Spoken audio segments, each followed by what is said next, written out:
தமிழ்நாட்டு மக்கள் பாதிக்கின்ற பொழுது, தமிழக மீனவர்கள் பாதிக்கின்ற பொழுது அந்த பாதிப்பிலிருந்து மீட்டெடுக்க வேண்டும் என்பதுதான் அனைத்து இந்திய அண்ணா திராவிட முன்னேற்ற கழக நிலைப்பாடு.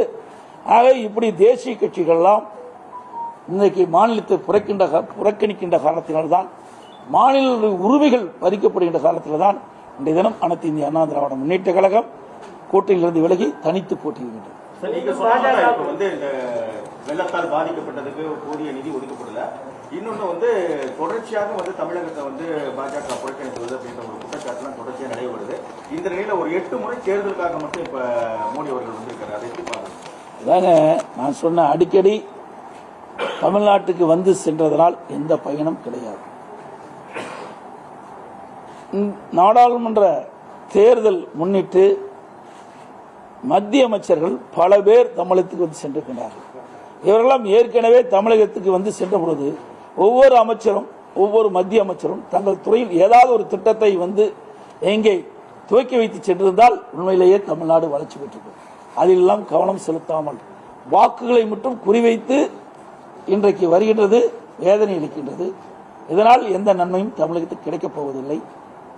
அதோடு இன்றைக்கு இயற்கை சீற்றங்கள், பேரிடர்கள் வருகின்ற பொழுது தமிழ்நாடு பாதிக்கப்படுகின்றது. அதற்கு தேவையான நிதியை மத்திய அரசு கொடுக்க மறுக்கின்றது. இப்பொழுது மட்டுமல்ல, காங்கிரஸ் ஆட்சி இருக்கின்ற பொழுதும் இதே நிலைதான் தொடர்ந்தது. இன்றைக்கு மத்தியிலே யார் ஆண்டாலும் அவருடைய ஆட்சி இருக்கின்ற மாநிலத்திற்கு தாராளமாக நிதியை அளிக்கின்றார்கள். எதிர்க்கட்சி ஆளுகின்ற மாநிலத்திற்கு மாற்றாந்தாய் பிள்ளைகளைப் போல வஞ்சிக்கின்றார்கள். இதுதான் இன்றைய நிலவரம்.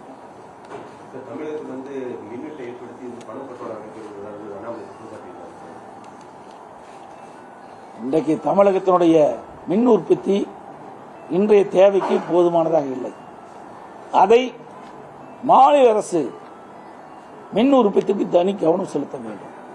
அதோடு மின்தடை ஏற்படாமல் அரசு பார்த்துக் கொள்ள வேண்டும். ஒவ்வொரு ஆண்டும் எவ்வளவு மின் தேவை என்பதை திட்டமிட்டு அதற்கு ஏற்றவாறு மின் தேவை பூர்த்தி செய்வதற்கு அரசு உரிய நடவடிக்கை எடுத்திருக்க வேண்டும். ஆனால் திமுக அரசு எப்பொழுதெல்லாம் ஆட்சிக்கு வருகிறதோ அப்பொழுதெல்லாம் மின்தடை ஏற்படுவது தொடர்கதையாக இருக்கின்றது. அரசியல் பார்த்திருக்கேன் தேர்தல் நேரத்தில். ஆனா ஒரு மாநில தலைவர், ஒரு கட்சியோட மாநில தலைவர் இன்னொரு கட்சியை குறிப்பா அதிமுக அழிச்சிருவோம் இருக்காதுங்கிற அளவுக்கு ஒரு விமர்சனம். இதை எப்படி நீங்க எதிர்கொள்ளும்? நான் ஏற்கனவே தேர்தல் பிரச்சார கூட்டத்திலே தெளிவாக தெரிவித்து விட்டேன். அனைத்து இந்திய அண்ணா திராவிட முன்னேற்ற கழகத்தை அழிக்க எவரும் பிறந்ததில்லை. அனைத்து இந்திய அண்ணா திராவிட முன்னேற்ற கழகம் தோற்றி வைத்து பொன்விழா கண்ட கட்சி. 30 ஆண்டு காலம் தமிழகத்திலே ஆட்சி புரிந்த கட்சி. அனைத்து இந்திய அண்ணா திராவிட முன்னேற்ற கழகம் ஆட்சியில்தான் பல்வேறு துறைகள் வளர்ச்சியடைந்து தேசிய அளவில் அதிகமான தேசிய விருதுகளை பெற்ற ஒரு அரசாங்கமாக தெரிந்தது அதிமுக அரசாங்கம்.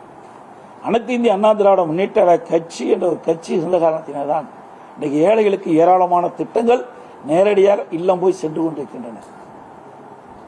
ஆக இப்படி மக்களுக்கு சேவை செய்கின்ற இயக்கத்தை அளிப்போ என்பதை நினைப்பதெல்லாம் வெறும் கனவு, விற்று வார்த்தையாகத்தான் பார்க்க முடியும். ஒருபோதும் அது நடக்காது. அவர் தான் தனி கட்சி ஆரம்பிச்சுட்டாரு. எப்படி போகும்? இது கூட தெரியாம பேசுறாருன்னா அப்படி எப்படிப்பட்ட அரசியல்வாதின்னு நீங்களே புரிஞ்சுக்கீங்க.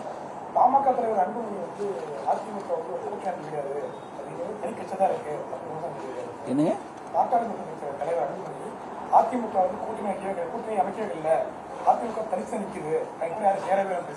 ஏன் எங்க கூட்டணியில் அங்க வைக்கின்ற கட்சியெல்லாம் கட்சி மாதிரி தெரியலையா? எங்க கூட்டணியில எங்களுடைய கூட்டணியின் எங்களுடைய கொள்கைக்கு ஒத்த கட்சிகள் எங்களோட கூட்டணி வைத்திருக்கிறது. தேமுதிக கூட்டணி வைத்திருக்கின்றது. 2011ஆம் ஆண்டு இதே புரட்சித் தலைவி அம்மா அவர்கள் 2016ஆம் ஆண்டு சட்டமன்ற பொதுத் தேர்தலின் போது தேமுதிகவோட கூட்டணி வச்சிருந்தோம். அப்போ அதிமுக பெருவாரியான இடங்கள் வெற்றி பெற்றது, தேமுதிகவும் பெருவாரியான இடங்கள் பெற்றது. அதிமுக ஆளுங்கட்சி வந்தது, தேசிய முற்போக்கு திராவிடர்களும் எதிர்கட்சியாக வந்தது. திராவிட முன்னேற்ற கழகத்துக்கு எதிர்கட்சி அந்தஸ்து கூட கிடைக்கவில்லை. ஆக அனைத்து இந்திய அண்ணா திராவிட முன்னேற்ற கழகமும் தேசிய முற்போக்கு திராவிட கழகமும் ஒன்றாக இணைந்து இந்த தேர்தலை சந்திக்கின்றது. அதோட எங்கள் கூட்டணியில் புதிய தமிழகம், புரட்சி பாரதம், எஸ்டிஐபி போன்ற கட்சிகளும் இணைந்துதான் இந்த தேர்தலை சந்திக்கின்றோம். இந்த தேர்தலில் அமோக வெற்றி பெறுவோம். மக்கள் எதிர்பார்க்கின்ற வெற்றி நிச்சயமாக கிடைக்கும். ஊடக நபர்களும் பத்திரிகையும் அதை பார்க்கத்தான் போகிறீர்கள். பாரதிய ஜனதா கட்சிக்கு நீங்க எதிராக இருக்கீங்க, காங்கிரஸ் கட்சிக்கு எதிராக இருக்கீங்க. இன்னைக்கு இந்திய அளவுல நீங்க யாருக்கு ஆதரவு தருவீங்கன்னு சொல்லி எல்லாருமே எதிர்பார்த்துட்டு இருக்காங்க. அதாவது இதைத்தான் நான் அடிக்கடி சொல்றேன். இப்ப கர்நாடகத்தில் என்ன நிலை வருது? நம்முடைய உரிமைகளை நிலைநாட்டப்படுகிறதா? தேசிய கட்சிகள் தான் மாறி மாறி கர்நாடகத்தை ஆண்டு கொண்டிருக்கின்றது. உச்சநீதிமன்றம் அளித்த தீர்ப்பையே நடைமுறைப்படுத்த மறுக்கின்றார்கள். அப்ப தேசிய கட்சியோட கூட்டணியில் இருந்து என்ன பயன்? தமிழ்நாடு பாதிக்கின்ற பொழுது அதை சுதந்திரமாக நாடாளுமன்றத்தில் பேச வேண்டும் என்று சொன்னால் நாம் தனித்து நின்றுதான் ஆக வேண்டும். நம்முடைய உரிமைகளை நிலைநாட்ட வேண்டும் என்றால், தமிழ்நாடு பாதிக்கப்படுகின்ற பொழுது அதை காக்க வேண்டும் என்று சொன்னால் நாம் சொந்த காலிலே நிற்க வேண்டும். சுதந்திரமாக நாடாளுமன்றத்தில் பேசி நாடாளுமன்றத்தை அழுத்தம் கொடுத்து நமக்கு தேவையான திட்டங்களை நிறைவேற்ற வேண்டும் என்று சொன்னால் இதுதான் ஒரே ஒரு வழி. சார், அப்ப தொங்கு பாராளுமன்றம் அமையும் போது உங்களுடைய அது அந்த காலகட்டத்தில் பார்த்துக் கொள்ளலாம். அப்படி ஒரு நிலைமை வரும் என்று நீ கருதுகிறீர்களா? சொல்லுங்க. அப்படி ஒரு நிலைமை வருகின்ற பொழுது உங்களை எல்லாம் அழைத்து அதற்குண்டான கருத்துக்களை நான் தெரிவிப்பேன். அனைவருக்கும் உடன்பலுக்கும் பத்திரிகைகளுக்கும் நன்றி, வணக்கம்.